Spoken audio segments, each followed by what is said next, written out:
Hello there, Cancers. Welcome to your tarot reading. So thank you so much for joining me. I hope this video finds you well.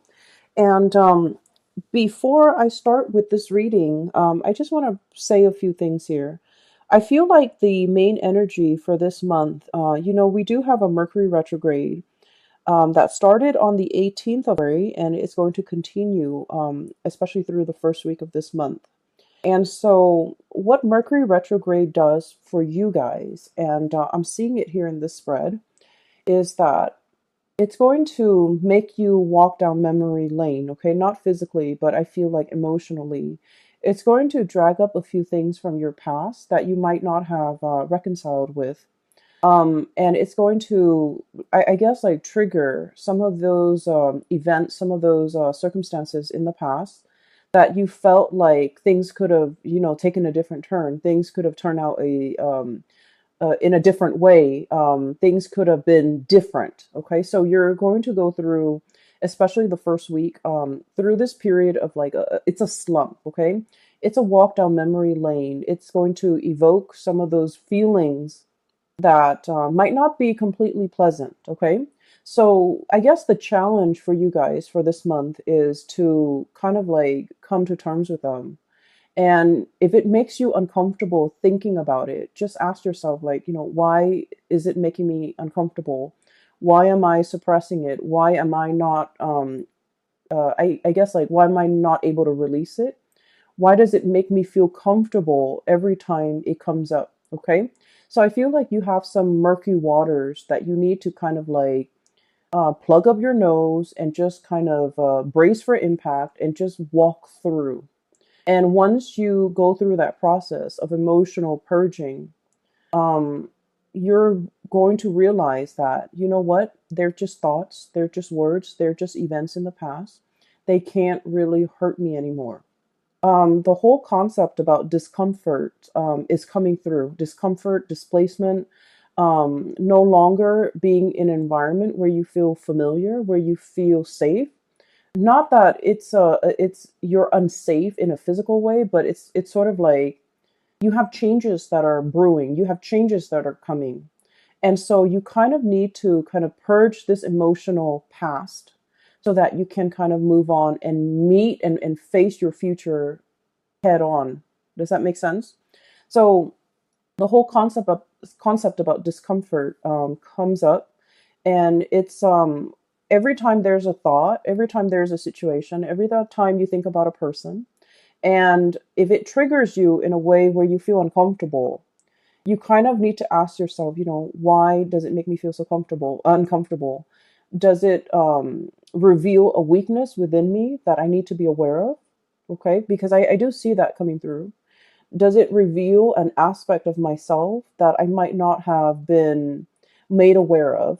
Does it reveal something about me that I need to come to terms with? Because a lot of the times when we're dealing with another person and our interpersonal interaction with another person, it reveals a lot about us. Okay. And the things sometimes that we dislike or we find like repulsive in another person, if we dig deeper, I feel like there's some underlying, I guess, like similarities between that person and us that we want to kind of purge from ourselves. Okay. And that's why these are like trigger points.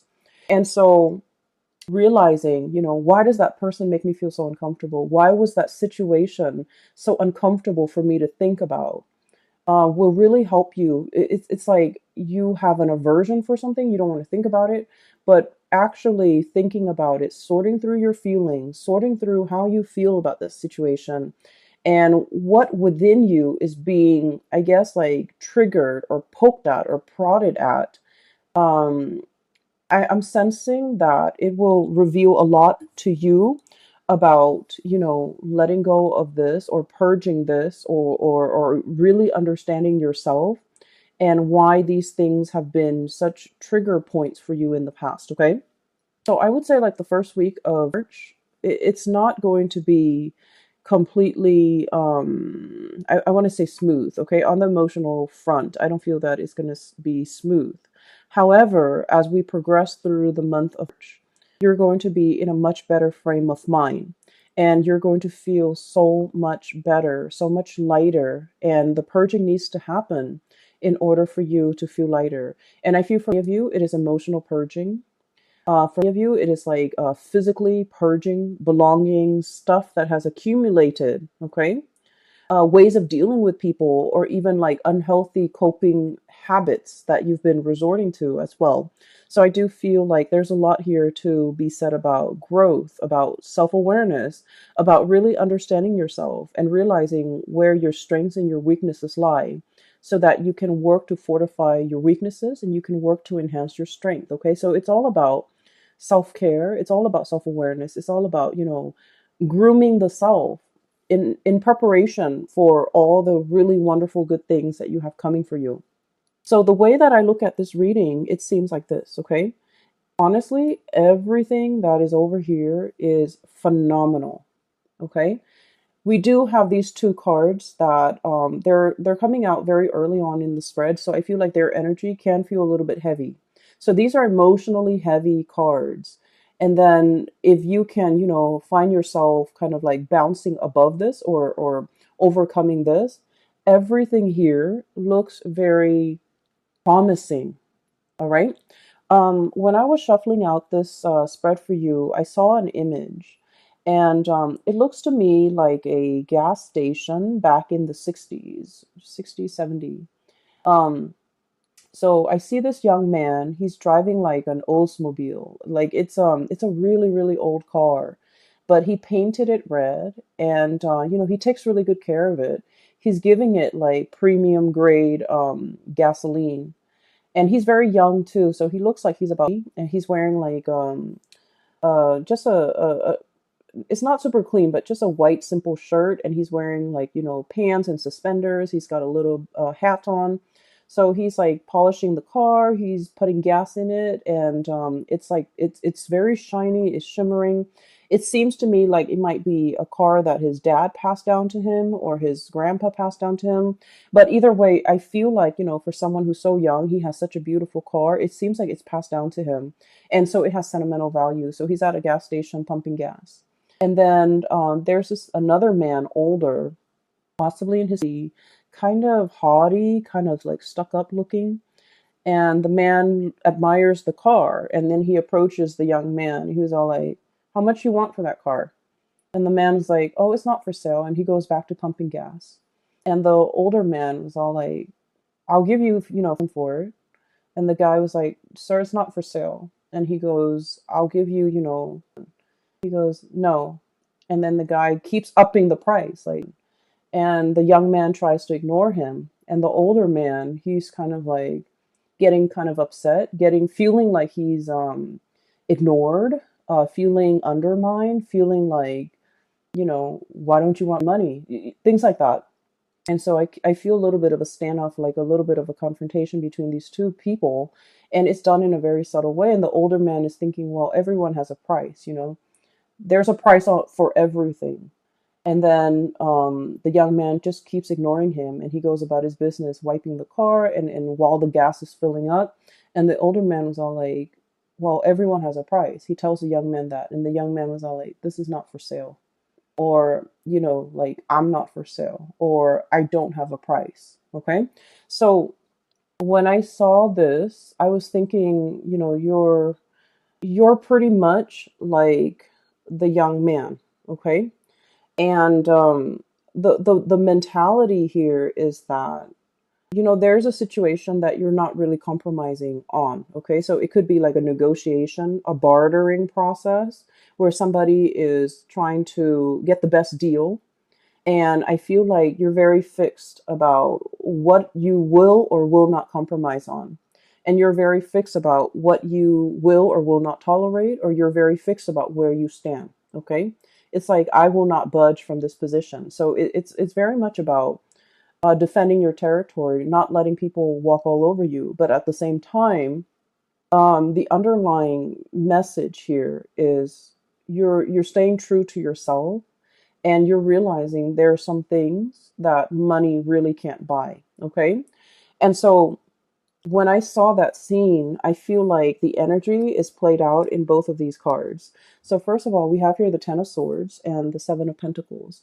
And let me talk about these two cards in tandem because I feel like for many of you, you're going through this very reflective, introspective mode, and you're trying to, you're looking at events from the past. You're looking at everything that you have done. Okay, he's got a broom in his hand, little red broom right there, and it's like cleanup. Okay, major cleanup, major repairs, major like overhaul. Okay, like I feel like it's cleanup, cleaning up the pieces of your life, cleaning up a situation that has gone astray, cleaning up a situation that has gone awry, cleaning up after a potentially like an aftermath of some event that was not completely desirable. Okay, cleanup is messy. Cleanup is no one wants to do it, honestly.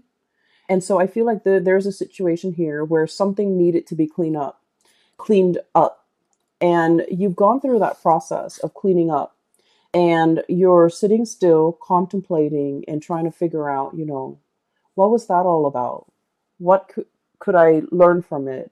Why did it happen? Why did these events happen the way in which they did? And how do I ensure that it doesn't happen again in the future?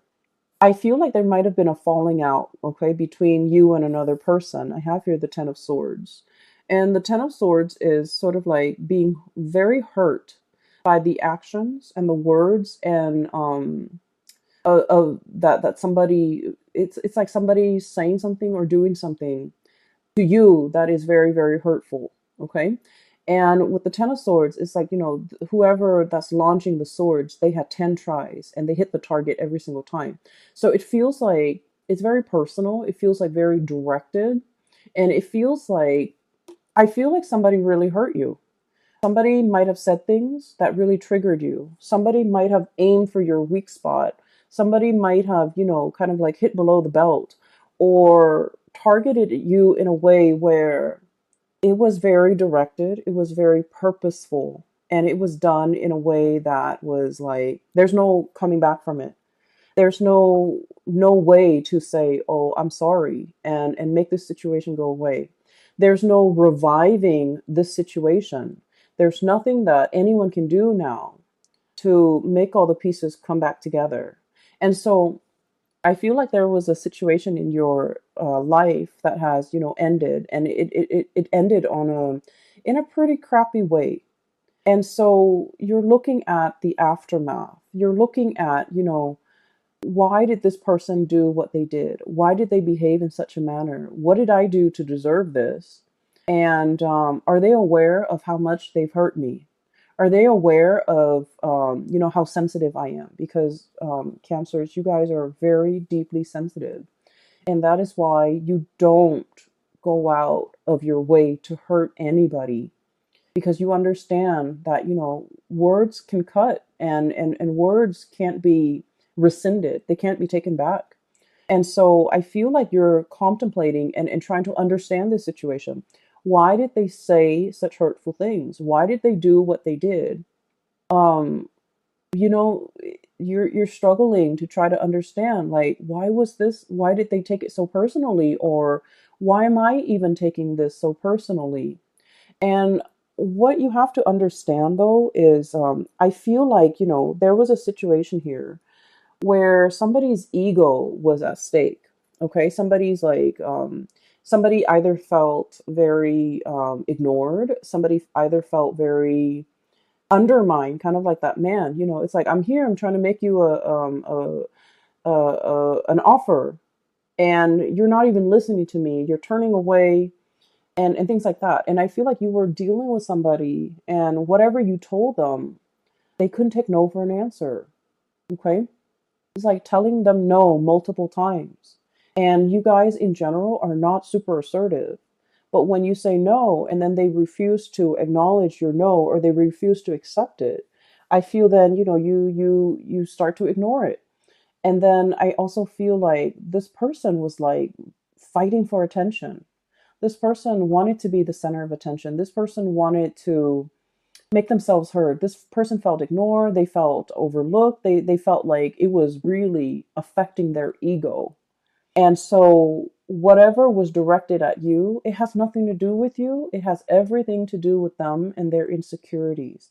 Okay, not being able to hold their own, not being able to, talk to you like an adult, not being able to kind of approach you in a serious manner and in the spirit of, resolving things rather than just blindly attacking you. So I feel like there's a situation here.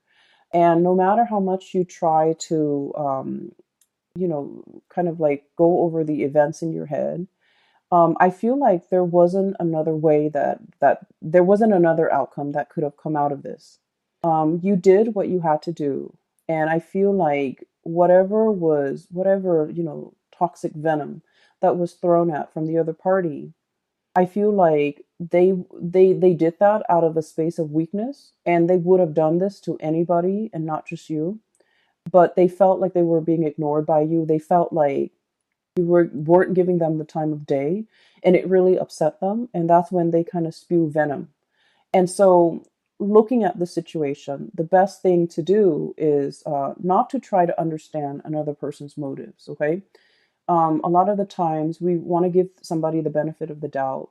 We want to, believe that, well, people are all kind and sweet and helpful. But I feel like in this situation, it's stirring some really, really deep rooted insecurities within the other person. And so their emotional reaction was not rational. And so trying to, understand it, trying to make sense of it, I feel like it might not be the right way to go about it. Okay. Like, why did they say these hurtful things to me? Why did they behave in that way? And their actions was not coming from a space of rationality. So don't try to wrap your head around it. Okay. It doesn't make sense. Does that sound like I'm making sense? So aside from this little tidbit, I feel like it's a conflict. It's done and over with. There's nothing to be repaired. Okay, there, nothing can be done. Nothing can be repaired. Nothing can be fixed. Nothing can be salvaged. So it's a done deal, and because it's a done deal, we kind of need to move on. Okay, so of swords. This is an ending here. A major relationship, a major situation has a major phase in your life even has kind of like ended. You're doing the cleanup. You're dealing with the aftermath. You've already cleaned up. You've already kind of like moved away from it. But I feel like, every now and again in the first week of March, memories will get triggered, events will trigger and bring you back to that emotional space. And don't try to make sense of it, okay? Do your cleanup. Resolve the situation within yourself and move past it, because what is right behind you and you're kind of turning your back to is we have the Ace of Wands, and then we also have as well the King of Swords. Okay, so this indicates to me a lot of new energies that are in store for you that you need to be facing head on. Okay, the Ace of Wands usually indicates some type of a new project, something that is very phenomenal, something that you can kind of like carry into your future with you. It's the Wands energy is a torch. Okay, it's like something that is exciting and fun and passionate, and you're going to feel very committed and very driven. A lot of the times too, it's like a whoosh, like a really fast, swift energy that denotes changes, forward movement, momentum, and it happens really, really fast.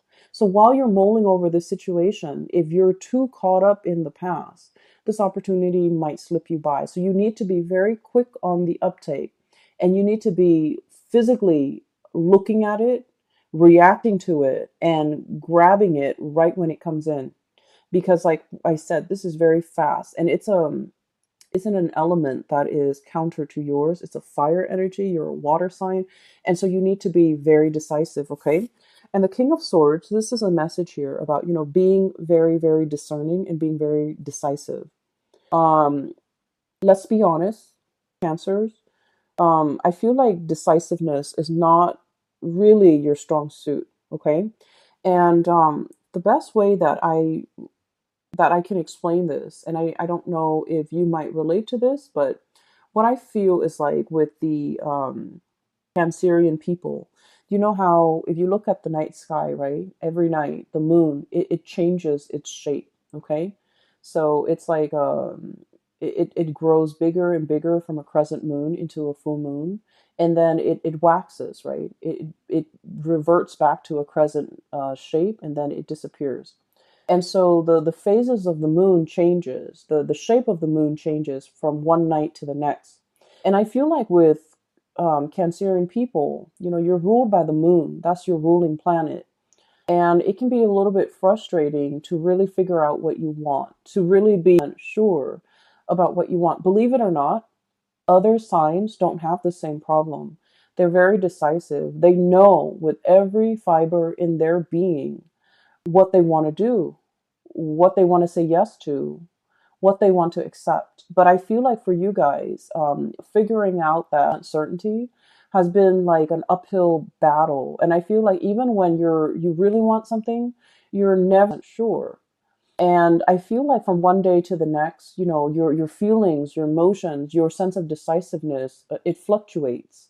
And so there might have been like a lot of opportunities where you're kind of like mulling things over, and then before you know it, the opportunity slips you by.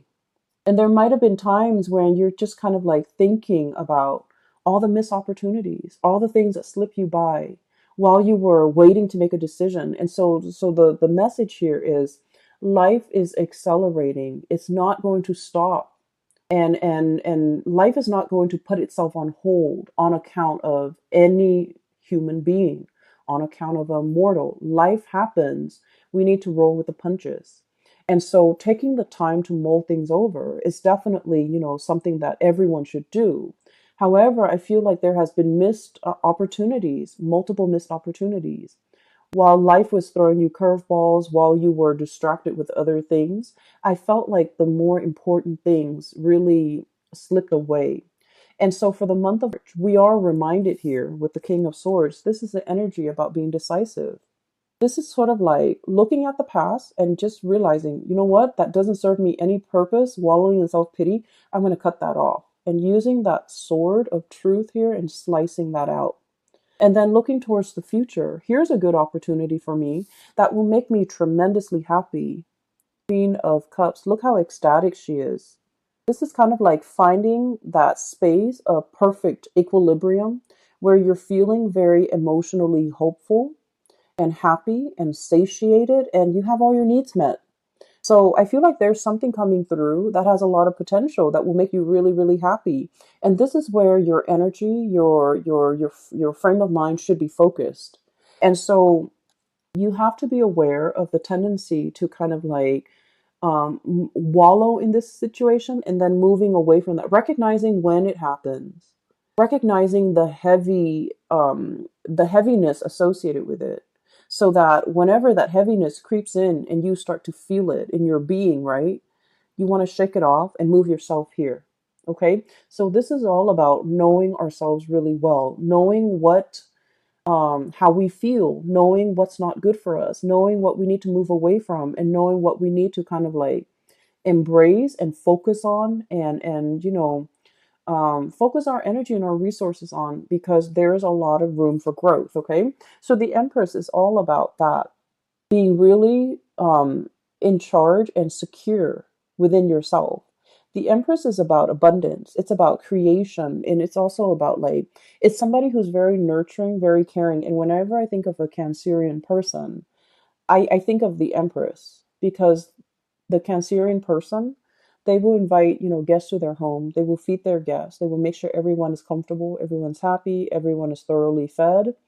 And it's like being very gracious, being a really good hostess, but really caring about another person's well-being, really caring that the person has enough to eat, really caring that the person is, you know, not suffering from the cold and the heat or the chills of the elements. So I feel like there's a lot of opportunities here where you are in charge. You're going to be either taking care of people or, you know, making sure that people are well taken care of.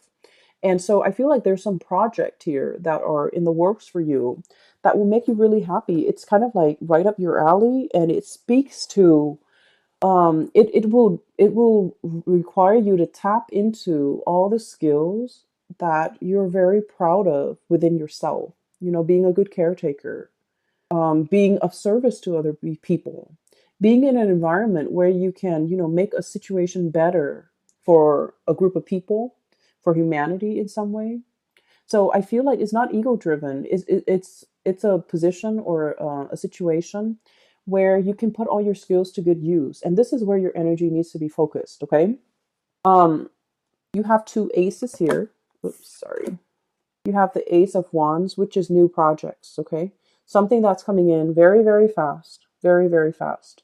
And it's catching you unawares, I'm feeling. And then we have as well the Ace of Swords and two aces. And the Ace of Swords is about being decisive. It's about figuring out what you want. It's about being clear with yourself about what you want.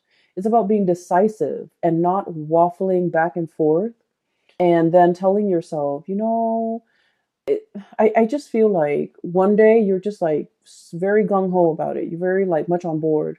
And then the next day, the self doubt creeps in. What ifs? What if this? What if that? And so I just feel like you can be decisive one day and then the next day you're kind of waffling back and forth. And so this is pretty much, you know, telling yourself, choose something and commit to that course of action until that course of action has run dry. I feel for many of you,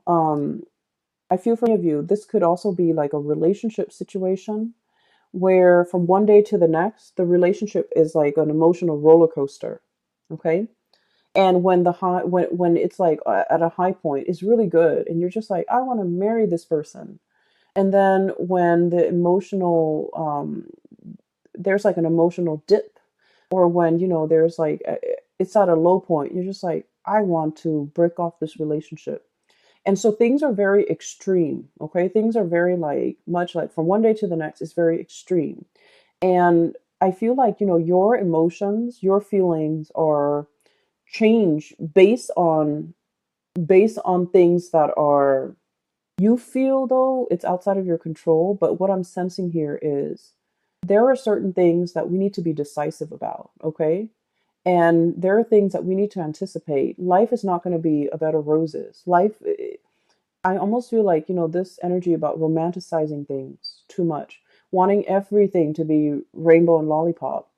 I feel like you're smart enough to understand that there are always going to be high and lows. Okay. But in the end, like at the end of the day, everything balances out. But I feel like for many of you, when the high is really high, you're kind of like caught up in that emotional high and you're trying to recreate it. And so when the situation hits an emotional low, you feel like you can't handle. You feel like you don't want to be in it. You feel like you can't handle it. And so what I'm sensing is when it's an emotional high, take it for what it is. And, you know, understand that there will always be good days. There will be always be bad days. And don't let those bad days dictate how you feel. Don't let those bad days get you into a negative space. So emotional moderation is one thing, but also being realistic enough to know that there are always going to be ups and downs in life, at work, in relationships, in all your interpersonal dealings. And so, as a result of that, realizing that and recognizing it, I feel it's going to make things a lot more realistic, okay, a lot more manageable, so that your emotional state is not rattled every single time, okay? So it's like don't measure don't measure a situation based on all the emotional highs and lows, because the way you measure something, it's going to fall somewhere in between, okay?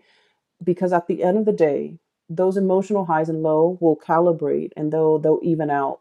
And so don't measure how you feel about a situation, about a job, about a person. Don't measure the past, especially based on those emotional highs and lows. Take them all in their totality, okay? I do feel like there's going to be a lot of communication coming through. Okay, so we have here the messenger, page of swords. Okay, this is like somebody with envelopes, like physical mail that you are getting at your door. Okay, packages, mail, communication, emails, text messages, phone calls, and things like that. Keep your phone charged. Make sure that you're not missing anything. I also feel like there is an element here about reading something too fast and then shooting off an email and then finding out that, you know, the that you might have read something incorrectly. So really taking the time to scan those emails, to sit still and be, you know, and diligently read everything that's included in that message, rather than what you want it to say, or rather than what you think it's saying to you. Read what it's really saying, because I feel like there are, it's almost like I'm seeing a message where somebody is saying like either or, like, do you want to do this? If not, you want to do this instead. And then all of a sudden your mind clamps on to the first thing that you see, and you're just like, oh, I want to do that. And then so I feel like, you know, there's a fixity, like a fixedness when it comes to reading what you think you want it to say rather than what it's really saying to you. Okay. Um, a lot of the times during the Mercury retrograde period, the shadow, we're going to leave the shadow period completely by, I believe that it's the 11th or the 15th. I can't remember. I didn't keep track of it this month. But what it does is that when the Mercury retrograde cycle is happening, Mercury, the planet that facilitates communication, mental processes, processing information, and so forth, is not in the sky. It's working its way backwards. And when it's not there, we have to be extra diligent about doing our part to make sure communications don't happen. So that means we need to scan emails. We need to read it twice. We need to make sure something is sent. We also need to make sure that we don't miss messages or important communication that's coming through. We also need to make sure that when we say something, we explain ourselves so that other people don't misconstrue what we say. And so I feel like it's a important time to, you know, take that extra protective measure to make sure that you're reading what is really on the page, not what your mind wants to see. Okay. And so there's a lot of important communication, very, very, very important communication coming through. And it's linked up here with the Wheel of Fortune. So Ace of Swords and the Wheel of Fortune. And the Wheel of Fortune is, it's a major arcana card. It's a big deal. And it's a really, really good card. It's basically telling you your luck is turning for the better. And it's basically telling you one major cycle of your life is coming to an end, and the wheel is turning so that something new is coming in. Okay, this is a major life changing type of a month for you, and you have a lot of executive decisions that you need to make. You need to be very decisive, and you need to verbally, I'm hearing this crowing of the rooster, you need to very, very physically, like I'm sorry, verbally tell somebody how you feel. This could be like, you know, no, leave me alone, or no, I'm not for sale, or no, this is not what I want, or no, this is something that I want. So, whatever it is that you need to say, I feel like you need to verbally say it. You need to, you know, state your intentions. You need to be able to not only think about what you want and feel what you want, but you need to be verbally able to state exactly what you want and to be very decisive. Okay. For those of you who are going through like any type of a situation where you're kind of like put on center stage and you have to defend your stance, or you have to make a speech, or you have to do a presentation, or you have to, you know, persuade somebody or even get somebody to come around to your point of view, you have kind of like that golden chalice. You have the gift of the gab, and you have the power of persuasion. Okay. And so there are a lot of messages that are coming through, and a lot of like communication that will be front and center for this month. Make sure that we are stating our intentions very, very clearly. The last card that I do want to talk about here is, we have here the Seven of Wands. And the Seven of Wands is, okay, so let me just talk about this. You and Libras and Pisces. This is a this is an energy of assertiveness, okay? Cancers, I feel that you, Libras and Pisces, are like wildly inoffensive, very, very inoffensive. So that means that you don't want to rock the boat. You don't want to upset anybody. You guys are really, really nice. And I feel like, you know, you would never go out of your way to make yourself kind of like center stage, okay? For those of you who have like a lot of Leo placement, or even like fire sign placement, Sagittarius or even Aries, you might want to rock the boat. But I feel like the majority of you, this is somebody who's like very inoffensive. They don't want to rock the boat. They don't want to hurt anybody. They don't want to be a contrarian. They don't want to go against the herd. Not that you're not opinionated, but I feel like you're opinionated, and but in a crowd, I feel like you want to kind of like go with the herd. And the Seven of Wands, this is about, battling all the opposition. Okay. This is like being stuck on a hill and all the wands are coming at you, where you have to defend yourself, where you have to defend your stance, where you have to like explain to other people why you believe in the things that you believe in and why you feel a specific way. And so this is a card mainly about it's about self-awareness. It's about self-assertion. It's about assertiveness. And, really giving somebody a piece of your mind so that they leave you alone. Okay. Kind of like that young man with the Oldsmobile.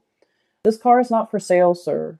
And raise your voice. Say what you need to say so that the other person gets out of your face. And I feel like there's a lot of power to be had here by speaking your truth, by stating your intention, by saying something with assertiveness, and let that be enough to make the other person accept what you have to say. It's not about repeating ourselves, no, it's not really for sale, and kind of like in a passive aggressive way, but like saying, no, it's not for sale. I'm not for sale. I don't want your money. I don't want your attention. I don't want anything you have to give me. And so I feel in a way it's sort of like coming to terms with times in the past where you have not been like this, where you felt like your power, the things that you say have been drowned out, where you felt like you didn't have an opportunity to speak your truth. And coming into the month of March is about rectifying these missed opportunities. It's about looking at the past and figuring out, where have I been kind of like wishy-washy, or where have I not been assertive, or where have I let truth kind of drown out because, or get drowned out by the voice of the herd. Okay. Or where have I been really passive aggressive with people, and they kept pushing me, they kept encroaching on boundaries and space, and they didn't leave me alone. What could I have done differently? And I feel like a lot of it is just this massive crowing, like um stating your truth and being very firm. So sometimes it's not the things that we say, but the tone. Okay. So like having a very firm stance, and you can't have a firm it's like you can't say something firmly and with conviction unless you feel it in every fiber of your being. You have to feel something a certain way. Like you have to feel it, and you have to feel that conviction before you can stand in front of a crowd or stand in front of an opponent to be able to tell them, back off. Okay. So this is about reclaiming your space, and this is about reclaiming your sense of self, knowing yourself well, knowing what works for you, and defending that. Okay. um I feel like for many of you, there might have been a relationship situation here where somebody might have said some mean things. Okay. And I feel like, there's no going back to it. Okay. Cancer, there's no going back to it. It's 10 of Swords here. And then Ace of Swords is about cutting off. It's a severance. It's done and over with. We can't really go back to it. Many of you have freed yourself from potentially someone who's like verbally abusive, and you're in a state where you're very happy. And I'm really glad to see this for you. And so keep doing you and focusing on that, and focusing on how to move your situation forward. So we're focusing on movement, and we're trying to move away from these two cards, which denotes to me, like mulling over the past, trying to justify it, trying to make sense of it. And you want to focus your attention here. Okay. So for those of you who are, if you find this helpful, and if you are in need of spiritual guidance, I have a link in the description box below for a psychic. She is based out of California, and she's a really good reader. I highly recommend that you get a reading with her, and she's phenomenal. I can't, I just highly recommend her. Okay. So the link is in the description box below. I also have a link as well to an artist. She has a website, and she does like alcohol-based paintings. I also think she does acrylic paintings and a little, yeah, acrylic paintings. So if you want to check out her website, there's some cool artwork on there. It's abstract artwork. It's pretty cool. So that link is also in the description box below. I do wish you all the best, okay, Cancers? Take care of yourself. And I'm really happy to see this for you. I feel like, there's only one direction here and we need to move forward, okay? So best of luck with everything. I will talk to you guys soon. Enjoy the rest of your 20. Take care.